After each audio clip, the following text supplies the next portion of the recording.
আপনারা যারা আমাদের এই গল্পগুলো শুনতে ভালোবাসেন তাদের জন্য রইল ডক্টর গৌরী দে'র লেখা প্ল্যানচেট। আলোটা নিভিয়ে দিল রাহুল। চিলেকোঠার ঘরটিতে এতক্ষণ 100 পাওয়ারের একটা আলো জ্বলছিল। জানলা গলে সে আলোর রেখা গিয়ে পড়েছিল গঙ্গার জলে।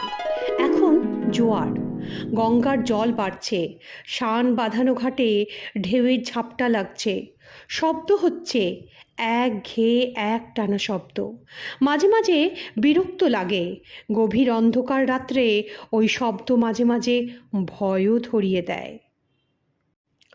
ঘরটা অন্ধকার হয়ে গেল। নিঃশ্বাস প্রশ্বাসের শব্দ ছাড়া আর কোনো শব্দ নেই। অথচ ঘরের মধ্যে একটা টেবিলের চারধারে গোল হয়ে বসে আছে রাহুল, শৈপাল, মন্টু আর জয়ন্ত। টেবিলের মধ্যেখানে একটা মোমবাতি। রাহুল ফস করে দেশলাই জ্বালল। ওদের তিনজনের মুখের দিকে তাকিয়ে রাহুল জ্বেলে দিল মোমবাতিটা। সেই চাপা আলোয় রাহুলের পাশে ফাঁকা চেয়ারটার দিকে চোখ পড়ল সকলের। ওই চেয়ারটা অনিরুদ্ধর জন্য রাখা, কিন্তু ও আসেনি। অথচ ওর জন্যই তো এত কিছু। রাহুল বলল, নে শুরু করা যাক। চমকে উঠল সবাই। শৈবাল বলল, সে কি রে, অনিরুদ্ধই তো আসেনি। ও না এলে মিছিমিছি এসব হাঙ্গামার কি দরকার? চ্যালেঞ্জ তো ওই জানিয়েছিল, তোর সঙ্গে বাজিও তো ওই ফেলেছে, তাহলে তুই এত তাড়াহুড়ো করছিস কেন?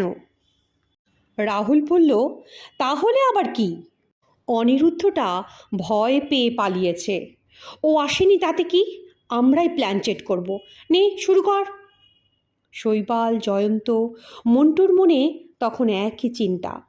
যার জন্য এসব হচ্ছে সেই যখন এলো না, তখন এসব করে লাভ কি? ওদের মনে পড়ে 2-3 দিন আগের কথা। রাহুল সেদিন বন্ধুদের কাছে লেকচার দিচ্ছিল, জোর গলায় বলছিল, ভূত ট্রুত সব বাজে, ভূতের কোনো অস্তিত্বই নেই, ভূত আত্মা এসব দুর্বল মনের সৃষ্টি।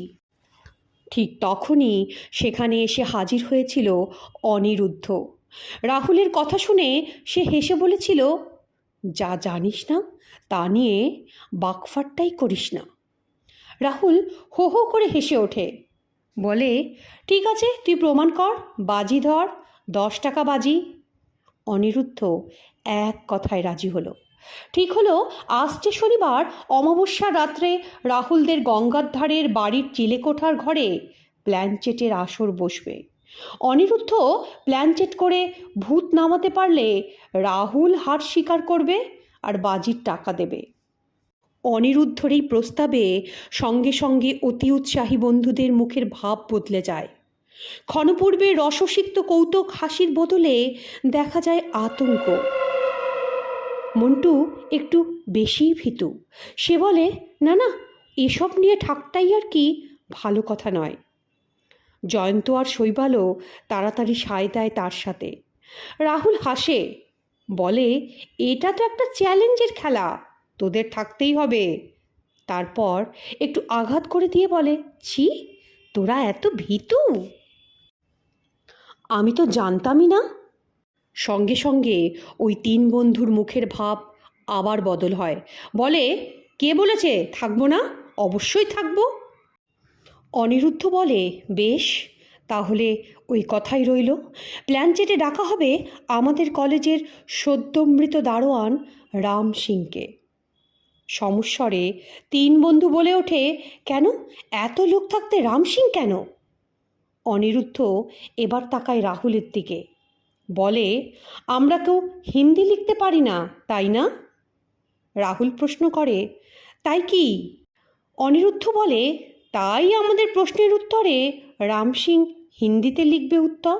তাহলে তো তোর বিশ্বাস হবে এটা আমাদের কারচুপি নয়। এই প্রস্তাবটা রাহুলের খুব পছন্দ হলো। সঙ্গে সঙ্গে ঠিক হয়ে গেল আগামীকাল ঠিক 7টায় জড়ো হবে ওরা রাহুলের চিলেকোঠার ঘরে। রাহুল আর একবার অনিরুদ্ধের শূন্য চেয়ারের দিকে তাকিয়ে একটা বাঁকা হাসল। শৈবাল আবার বলে, অনিরুদ্ধ যখন আসেনি তখন থাক না। রাহুল দৃঢ়স্বরে বলে, না, খেলতে যখন নেমেছি তখন শেষ দেখে ছাড়ব। অনিরুদ্ধর বুজরুকি ভাঙতেই হবে আমাদের। মন্টু কিছু একটা বলতে যাচ্ছিল, হঠাৎ চুপ হয়ে গেল। রাহুল গম্ভীর হয়ে বলল, নে, এবার শুরু করা যাক। সঙ্গে সঙ্গে চারটা দেহ থেকে বাম হাতগুলো নড়ে চড়ে উঠে আঁকড়ে ধরে তার পাশের মানুষটির হাত, পা অথবা জামার খুঁট। চতুর্দিকে তাকিয়ে রাহুলের ঠোঁটে একটা বিদ্রূপের হাসি খেলে যায়। অন্ধকার ঘরে কেউ তা লক্ষ্য করে না। সকলেই নিজের ডান হাত টেবিলের ওপর রাখল। রাহুল কলমটা চেপে ধরে বসল, বলল, কলমটা নড়াচড়া করতে শুরু করলেই তোমরা আমার হাতের ওপর হাত রাখবে। এবার সবাই চোখ বুজে চিন্তা করো। মন্টু কম্পিত স্বরে বলল, কার চিন্তা করব আমরা? ভ্রুকুচকে রাহুল বলে, কেন, কতবার বলতে হবে দারোয়ান রাম সিংকে? শৈবাল অনুভব করে তার পিঠের শিরদাঁড়া দিয়ে একটা শীতল স্রোত নেমে যাচ্ছে নিচের দিকে। শিহরিত হয়ে বলে, রাম সিং তো মরে গেছে। জয়ন্ত ওকে একটু ঠেলা দেয়। শৈবাল সামলে নেয় নিজেকে। এতক্ষণ সে একটু অন্যমনস্ক ছিল। ওর মনে পড়ে, প্রেতাত্মা আনবার জন্য তো এদেরই প্রয়োজন। এক অস্বস্তিকর নিস্তব্ধ পরিবেশের মধ্যে রাহুল এক সময় বলে ওঠে, রাম সিং, তুমি এসেছো? হঠাৎ ঠিক সময়ে বাইরে শো শো শব্দ করে ঝড় ওঠে। কালবৈশাখীর ঝড় চকিতা হরিণের মতো একবার উকি দিয়ে হঠাৎ চলে যায়। গরমের জন্য দক্ষিণের জানলাটা খোলা ছিল, পুরনো কাঠের জানলা। হাওয়ার দাপটে শব্দ তুলতে লাগলো খট খট করে। ঘরের একমাত্র মোমবাতিটা দমকা হাওয়ায় দপ করে নিভে গেল। রাহুল আবার জিজ্ঞেস করলো, রাম সিং, জবাব দো। গঙ্গার বুকের ঘাটে অনতি দূরে একটা স্টিমার যাচ্ছিল। ঝড়ের সংকেত দিয়ে খুব জোরে একটা ভো দিল। আচমকা সেই বিকট শব্দে দারুণ চমকে উঠে চেয়ার উল্টে পড়ে গেল মন্টু।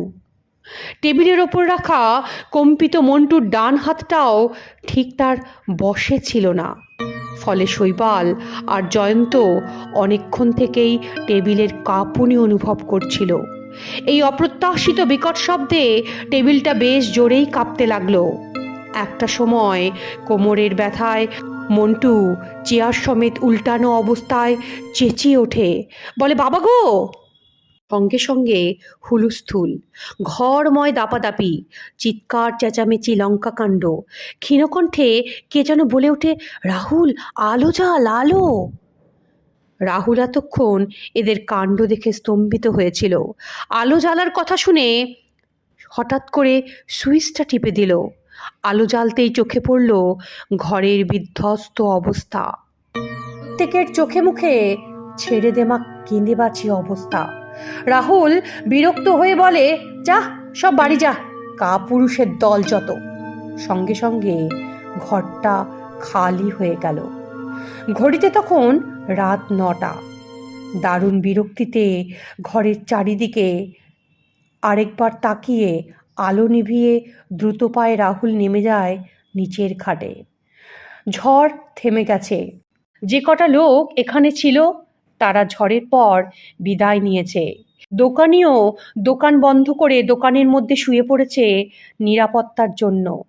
ঠান্ডা একটা মিষ্টি বাতাস গঙ্গা স্পর্শ করে রাহুলের বিক্ষুব্ধ দেহ মনে তার প্রলেপ মাখিয়ে যাচ্ছে। স্টিমারটা চলে গেছে বেশ খানিকটা দূরে, কিন্তু ঘাটে বাঁধা নৌকাগুলো এখনো দুলছে।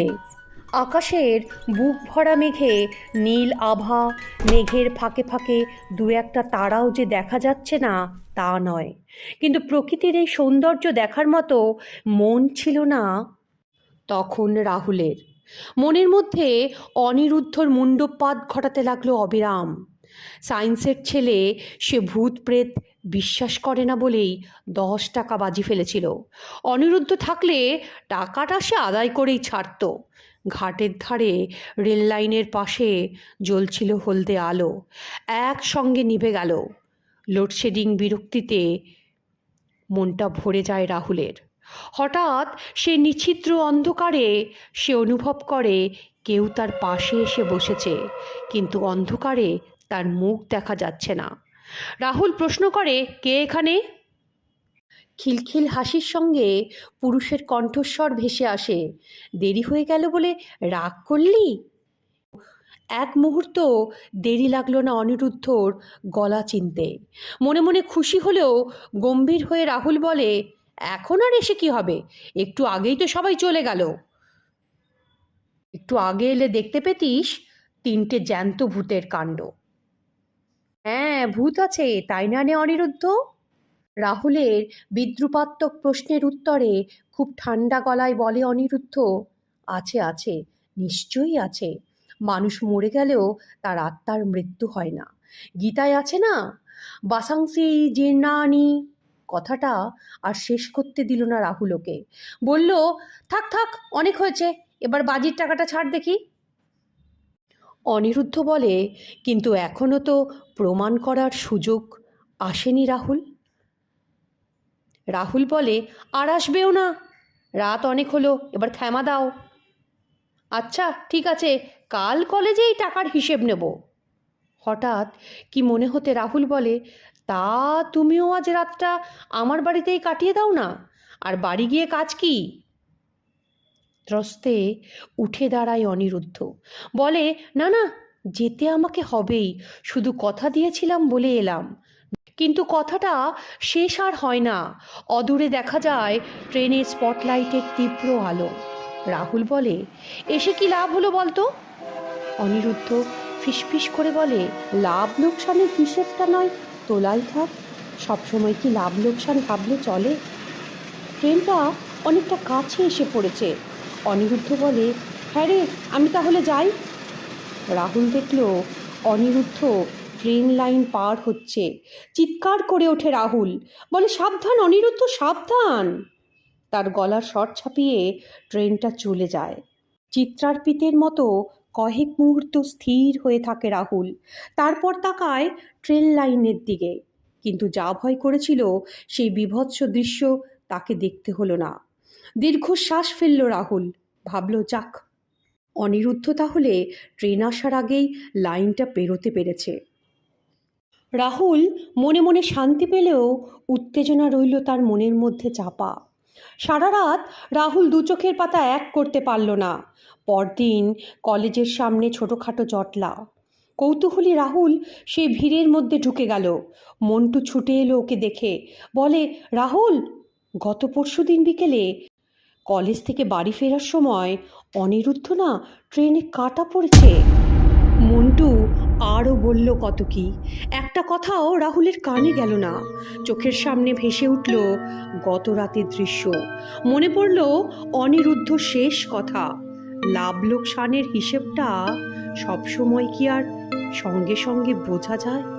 ওটি আপনিই পরে ভাবিয়ে তোলে।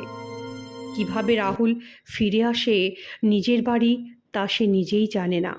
কখন উঠে এসে চিলেকোঠার ঘরে গতরাতের অব্যবহৃত প্ল্যানচেটের কাগজের ওপর পেন্সিল দিয়ে অন্যমনস্কভাবে আঁকিঝুঁকি কাটতে শুরু করেছে তার খেয়াল নেই।